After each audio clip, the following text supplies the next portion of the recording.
see it twist and turn. I won't let it take a hold of me. The time to hunt has come. It's time for me to feed. We know what's going down, so I say we do this anyway. We know one of us is going down, so I say we do this anyway. One of us is going Down in the darkness, beneath the light, meet on the hunting grounds. Down, down in the shadows, become the night, meet on the hunting grounds. Down, one of us is going down. one of us is going Said let's do down. this anyway. Do this anyway. One of us is going down. One of us is going We down. do this anyway. On the hunting ground. Good evening, lords and ladies. DJ Craigie here with my amazing wife and co-host, Ming Chow Neapolitan Wu. We're here with the one and only fantastic Kass Nightshade of the Nightshade infamous Rogue House, home to many of those pesky rogues that, nibble on all of y'all. We're not going to mention any names, right? Welcome to you, Lord Kass. We're so honored that you could be here with us this evening. And rogues Thank you are a very very much. important part of our diverse community, so we're really grateful. You're our first rogue. I appreciate that. Thank you. And let me just tell you that I've been following your podcasts for a very long time, and I am honored to be here tonight. Oh, thank you so much. It's all Craig, I tell you. He's the man. Well, it really means a lot to both of us, actually. It So, does. and especially to have our very first rogue. This is awesome. Yes. So let's dive It's into exciting. it. So, Cass, please tell us about your embrace, like from the very beginning, like from your birth until now, if you can. Oh, definitely. So the story goes like this. So I came into SL just like most of us do. I ended up running into Bloodlines at first because, the whole vampire world, because PV is very secretive.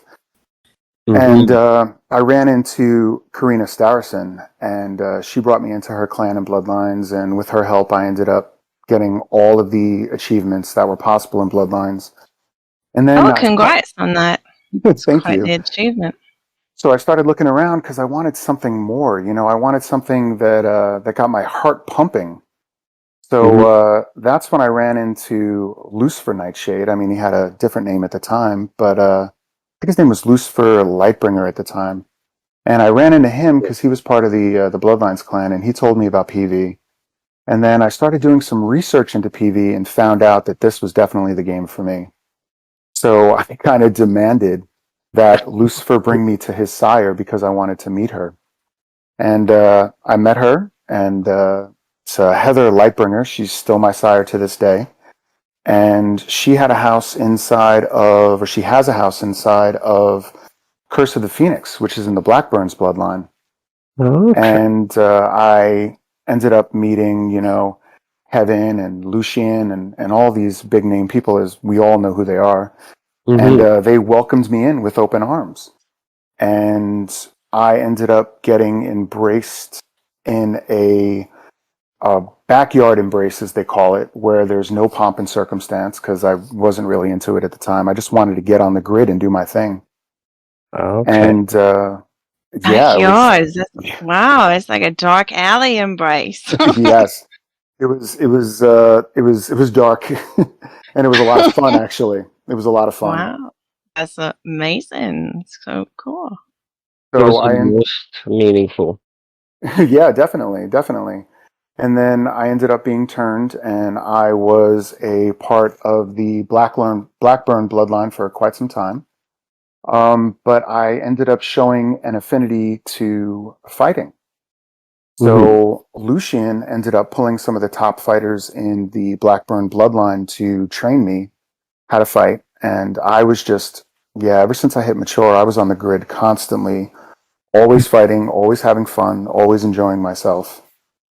And that lasted for I don't know, probably about 3 or 4 months, and I became really tight with Lucifer and Sharky, and those are a couple other names that everybody on the grid knows. Mm-hmm. And my wife ended up joining, my real life wife of 18 years ended up joining PV as well. And the four of us became thick as thieves. We were hunting together, we were fighting together, we were hanging out together. And then we were sitting down talking one day, and we all come to realize that we wanted something more, we wanted something extra. Yeah. And we were talking about it, and we brought it up the chain of command. And then probably like a month later, we had a little bit of a conflict of interest, and we found ourselves looking for other things outside of the Blackburn bloodline. And then we decided to start a rogue house, all four of us. And yeah, once people started to find out that we had a rogue house and the way we did things, people started flocking to us. I mean, everybody just loved the idea of being able to go out on the grid and brawl and have a good time. So yeah, that's my story. That's where we are today. I love it. And I love it plenty of room too. for a lot more. So I wish you luck with your house, and that is a I really great appreciate that. Thank achievement. you. It's a I lot of do fun. too. It's a lot of fun. We have a lot of fun. We're always out on the grid, enjoying ourselves, having fun, playing games on the land. Sometimes it's typical PV debauchery. Well, vampires play greedy too. Just saying. No, they don't. No, they don't. But they do play chess. Yeah, get those pieces on the board, folks. Checkmate. Okay, so now we're going to move into the second question. Please tell us the difference between a rogue versus a renegade and then an outcast. So, of course, we know about the extra blood loss penalty each night for outcasts, but what's your, how do you define those? Rogue, renegade, and outcast. So, in order to define these three different types of or classes of vampires, we have to look at the entire realm as a whole and just the vampire society in general. So we have the GCSC, and for those who don't know what that is, that's the Grand Conclave of Sovereign Clans, and they're the ones that govern vampire society. Renegades, they even though they're not underneath an arch most of the time. Well, let me say this: there are two types of renegades. There is the renegades that are under an arch, and then there's the renegades that aren't under an arch. But a lot of the times, they still find themselves susceptible to the rules and the regulations underneath the GCSC. Now, the outcasts find themselves on the other end of the spectrum where they don't fall under anybody. As you said, they have an extra blood loss every night, but they're free to do whatever they want to do. Now, the rogues, on the other hand, the rogues kind of find themselves in the middle. Now, they interact with vampire society on a day-to-day basis, but they're not really susceptible to the rules and regulations inside of the GCSC, and that's according to the GCSC website on the Progeny site. Mm-hmm. And yeah, they pretty much go off and they do their own thing. The only rules that they have to uphold are the TOS from Progeny itself, the source's rules that he lays down. Now, of course, there are certain things on the grid that you got to be careful of. You have to be nice to people. You can't run around being an annoying little bully. I mean, you don't do that. That's not the way we handle ourselves. We're always respectful on the Right. grid. We always have conversations with people on the grid, and every time we get into a fight, we always say, good fight. We have a lot of personal alliances with everybody, but our house has no official alliances with anybody because with us, it's all about the game. Mm-hmm. It's all about going out there and fighting. But All right. yeah, I think I'm starting to babble a little bit. No, no. No, Sounds that was good. very interesting, It actually. was. I'm It's a really great curious. way to define them.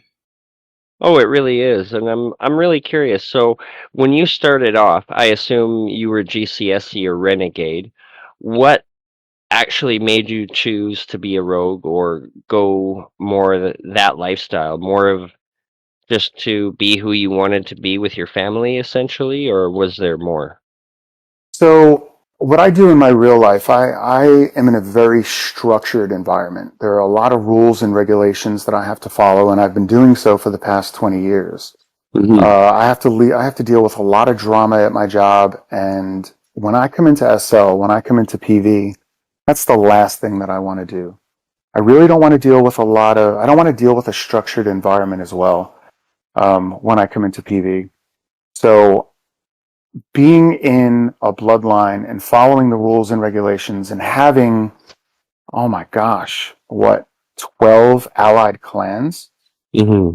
It's so the reason why I play PV, okay, is because it doesn't matter who I land on a sim with. If I land on a sim and I see another vampire, there's what's called acute stress, and that's the fight or flight syndrome. You know, that quick burst of adrenaline that Mm-hmm. makes your Oh, heart yeah. beat a little faster. Yep. So that's what I want. And I find myself a lot of the times coming onto a sim, scanning a vampire and finding out that they're part of an allied clan, you know, going into my notes and seeing if they're allied and looking up the houses and making sure that I'm not biting somebody that I shouldn't be biting. And it was just too much. It was too much. And Yeah. a lot of people got very upset if you bite somebody by accident. Hey man, it was an accident. Well, now you have to bank 100 liters of blood to make up for what you did. Or you know what, you're gonna have to learn. We're gonna have to put you in the box for 10 days or something.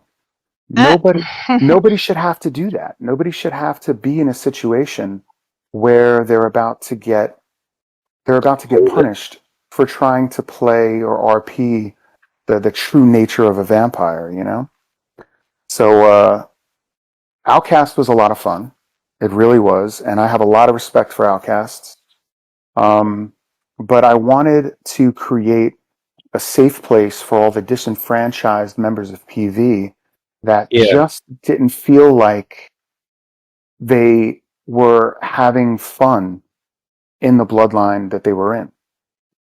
And that's why the four of us ended up starting the house and becoming rogue. And was it a long process? If just a quick pre-question, was it like a long process to get transferred to rogue status, or? No, it was just like everything else. You know, you talk to the right people and you make the right requests. And yeah, if you have enough members who are willing to come into the house with you, Mhm. then yeah, you can get rogue status that way.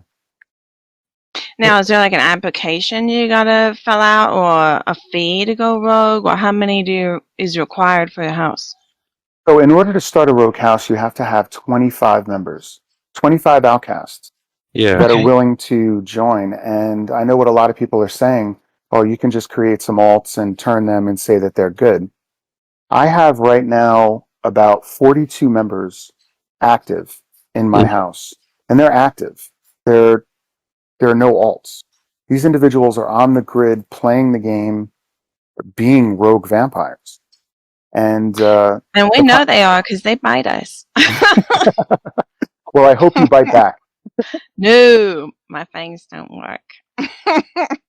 Oh, I do. So, definitely, please. They If might, but I don't.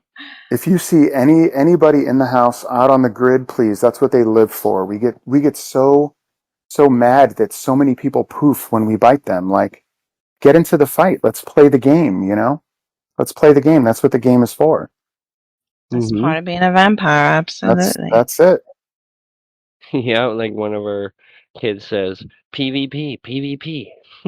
Yeah, PvP, exactly. and that's right. That's right. He'll know who he is when he hears this. So, you don't like unicorns, rainbows, and cooking? Is that what you're telling us? Unicorns are fun. Rainbows are cute. Cooking is interesting, but my goal when I log on to SL is to go out and get into a brawl. I bite somebody, have them bite me. To my first rule in the house is to have fun. If Yes. you're not having fun, I'm not doing my job correctly. I need to do something and change something in order for you to have fun. If you're not having fun in my house, then there's an issue, and that needs to be addressed. We do absolutely no drama whatsoever. There's no drama in my house at all. Um, Don't you have everyone's bad romances or anything like that? I mean, how do you get away from the drama? very easily. We screen everybody that comes into the house. For every one person that comes into the house, we easily reject at least two. So quite contrary to popular belief, I am not the leader of the house. I want to want to make that painfully clear. My my wife is on the council. We have a council. So is Sharky, and so is Lucifer. And Mhm. the only time that the council gets involved in affairs in the house is one, when we bring people in to the house, and two, whenever there's drama. And drama is handled with extreme prejudice. So what we Okay. do is if somebody wanted to join the house, they have to contact somebody in the house and let us know. And then one of the council members will meet them and then bring them in front of all four of us. And all four of us will sit there and talk to them and find out if they're a good fit for the house. If we find out that they're a good fit for the house, then what we do is we put their name into our Discord and we alert the entire house and let them know that we're thinking about bringing this person in. Does anybody have any objections? And then if somebody has an objection, we bring it to the forefront and we discuss it, and we figure out whether or not this person's going to be a good fit for the house or not. And if there's any drama in the house after that, we don't do that he said, she said madness. If you have a problem Yeah. with a person, you bring it in front of the council and you get to face your accuser. Bottom line. And we get to find that out right then and there. So our house has not only brought in members from every single bloodline, but we have had houses before that have separated from other clans that have sought asylum with us. And what we'll do is we'll allow all of their members to come to the land and have a safe place before they find another clan to join, pretty much. And we'll harbor all of their outcast members, and we'll keep them safe on the land, or we'll protect them out on the grid until they join a new clan. And then of course all bets are off. We go after them anyway. But Yeah. during that asylum time, they're safe. So yeah, Wow, that's amazing. I'm really not a leader in the house. I'm just kind of a proctor. I'm kind of like a steward almost. So yeah. Wow, that's amazing. Sounds like a very good way to lead. Like your own little court system inside of there. Oh, That's awesome. definitely. Well, sewing things internally is always a great thing. Yes, always. Absolutely. Absolutely. Well, now you've spoken a little bit about it, about your lifestyle, the life of a rogue, but is there anything else you want to tell us about the daily life of a rogue? Like, what's it like? So we log on. The first thing I do is I check the books to make sure that everything is still good to go in the Progeny Castle. And Every then day you do that? every single day. And Oh, I okay. compare it with the group to make sure that the numbers are still right. And Okay. I make sure that, everything is, all the T's are crossed and all the I's are dotted. And then I go to the cemetery that we have on the land, and I check for new tombstones and see if there's any more killings that have gone on the grid. We had to recently purchase a full region because there are so many tombstones in the graveyard. It's ridiculous. So everybody we kill on the grid, we put a tombstone up for them to kind of give them Little memorial. like a recognition, to show them respect. Wow. I love And that. and then after that, I go into the voice channel for Discord because there's usually about anywhere from 5 to 10 members in there hunting. And then we all go out on the grid and we just find people who feel like getting into a brawl. We don't really do the whole family thing, like your sire is your mom or your sire is your dad. We're all just individual people that come onto the land or to come into the game and play the game. There are so many professionals in my house, it's ridiculous. And I have so many people from so many different walks of life. There are Danish people, there are German people, there are Australian, there are people from New Zealand, people from Canada, people from all over the United States. I have 2 licensed mental health professionals. I have a radiologist. I have an industrial organizational psychologist. There are so many professionals in the house that drama is just non-existent.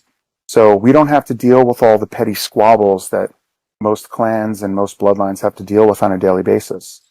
And I've told my people 100 times, if you get into any type of political issue, don't get into it. You don't have to. You don't have to. If you have a problem with another clan or a problem with a bloodline or a problem with another house, send them to me or send them to Sharky. Sharky and I handle all the political issues that happen in the house. Their job is to just have fun and go fight. That's it. That's all we do. We share fighting tactics. We share styles. We share hunts. We share everything. We share everything, and we have a lot of fun doing it. So that's the daily life of a rogue in my house. Sounds like a That blast. sounds like a lot of fun, yeah. Well, But are you sure you don't like pink hair? pink hair is the new thing. It's all the rage. We'll see you all at Truth Hair. Not. Okay. So tell me, what kind of like political values as a rogue like do you hold near and dear to your heart, like, or is it just freedom itself? So, okay, so I've Like been freedom for talking. you and your family. Sorry. So I've been talking to Sharky a lot about this, and Democracy. I've been talking to my wife Raven about this a lot, and I've been talking to Lucifer about this. And one thing that I've noticed is that the realm needs rogues. They do.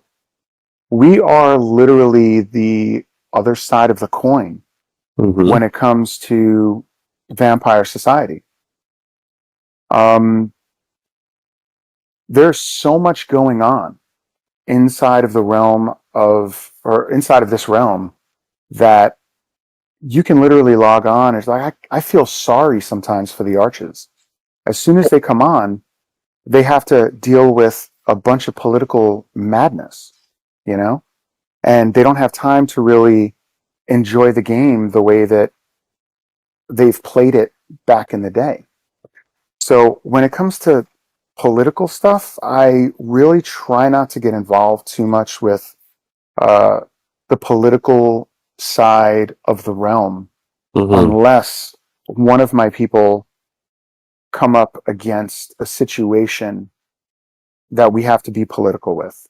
And it's happened before, where one of my people have, say, attacked somebody in their home or attacked somebody on the grid while they were shopping, or decided to tease a fledgling and just like give them a quick bite and walk away, kind of like give them a, hey, listen, pay attention to who's around you, watch your blood type of thing. You're not paying attention to what's going on around you. There's a little nibble, carry on type of thing. And I get princeps in my box all the time. I get sovereigns in my box, even an archer too, asking me what the hell's going on. And I have to explain to them that It was just we're rogues. It's just a game. yeah, Inside of the group profile that I have, we have a mission statement. My group has a mission statement, and it goes as such. Nightshade's Requiem is an entity committed to the vampire combat system known as Progeny. Through training and commitment to the steadfast beliefs of the game, we strive to promote camaraderie and fun. As we experience the crucible of the game, goodwill and friendships are inevitable. And that's all we're looking to do. We're looking to create friendships, camaraderie. That's it. And I think the easiest way for a rogue to do that is to stay out of the political side of the realm. And that's what the GCSE is for, well, Exactly. exactly. Oh, Well, Craig and I have both been renegades, so I don't know. I'm more of a Renegade is patron of fun. the arts kind of renegade, but I just think Tomb Raider is so cool, so that's why I did it, right? Nah, I'm just kidding. Being a renegade Oh, is fun. It's fun, but being a rogue, hashtag rogue life. That's where we are. I mean, it sounds amazing to me. It really does. So it sounds like you all have a good time. Sounds So like which my leads us. training in Ravnos. It was a lot of fun. Just the whole combat aspect, getting up, getting with your people, and going out hunting. Yeah, That feeling is great. I'm in love with it. makes you kind of want to be rogue. I'm not kidding. I mean, it kind of does. So, on to the next question then. Do you have anything in Progeny that you yourself would like to accomplish as far as any personal goals, or do you have anything for your family that you'd like to accomplish? So, one thing that has never been in Progeny is a rogue clan. Yeah. Nobody's been able to tell me that they've ever seen a rogue clan in Progeny. And I've been thinking about this, and I'm not really one for seeking power. That's never been my goal. I'm not a big power grabber. Whether it's a house or a clan or whatever, as long as everybody's having fun playing the game, that's all what matters. In the past 4 months, I've had to turn away 3 houses where everybody in the house wanted to come over and be a rogue. Yeah. But in order for the house to be a rogue house or come into my house, they'd have to give up their house to do it. And that's not fair. These individuals have worked Yeah. really hard for their house and they're good leaders, and it's not Yeah. fair for them. So I'm thinking that maybe sometime in the future, if, I feel like I deserve it, maybe one day, I might petition the source to see if I might be able to get a rogue clan. But then, of course, I would have to go through the arches, and there's a little bit of a conflict of interest there. Why would the GCSC approve a rogue clan when a rogue clan doesn't follow the rules of GCSC? So it's a goal. It's a long-term goal, maybe sometime down the road in the future, so I'm able to offer these houses asylum, and and give them a safe place to express themselves and a safe place to enjoy the game like it's supposed to be played, Yeah. But Absolutely. goals for the family and everybody in the house. Listen, I tell them all the time, number one rule, have fun. Have fun, be respectful out on the grid, and get into as many brawls as you can possibly stand. Have fun, enjoy yourself. That's really the only 2 goals that I have for the family. You need some more tombstones, that's for sure. You probably buy them in bulk, right? As of right now, I've been meaning to take count in the cemetery, but we have close to 200 tombstones in the cemetery right now, and the number Wow. is just going up and going up and going up. We average something about 7 to 10 a day. Yeah, Wow. yeah, it's pretty insane. Awesome. We have some prolific killers in the house. If anybody sees Karina out on the grid, you better watch out. Oh, yeah, she has attacked me a couple times. Well, I So, hope you've attacked her back because she hi, loves a good Karina, if brawl. you're out there. Yeah, no, I didn't because She loves a I'm a great brawl. patron of the art, so I can't. No, she's a good fighter. So, Well, Craig, your next question. I was just thinking about hunting. Oh, you going rogue That's on road us? talk. So it has really been awesome having you here with us as our first rogue house, our first rogue in general on the podcast. We really Yes. want to thank you for being here. Is there any parting or last words you want to express or have for our beloved community? I am going to quote the late, great Lestat de Lioncourt during Queen of the Damned when he addressed the entire press conference. He looked at them with blood in his eyes and he said, come out, wherever you are." and a chill filled the room. I love it. And then there was silence along with that chill. That's an excellent quote. Excellent. One of my favorite vampires of all time, I must say. Yes, he's a good one. Wow. Thank you so much for joining us. It's really been an honor. I really find your lifestyle exciting. And if there's anyone out there that wants to be a rogue, you know who to contact now in World. So we look forward to that. Hopefully, Craig and I won't be on any of your tombstones anytime soon. It's been an honor. So- Thank you very much for having me. I honestly appreciate you giving me the ability to come on out and represent the rogue lifestyle. Hashtag rogue life. I love it. Yes, thank you so much. And to you all, it has been a pleasure. Make sure you stay tuned for another exciting episode of Behind the Fangs. Have a great Yes. night, everybody. Thank you so much again, Lord Kass, and have a wonderful night. Good night, community.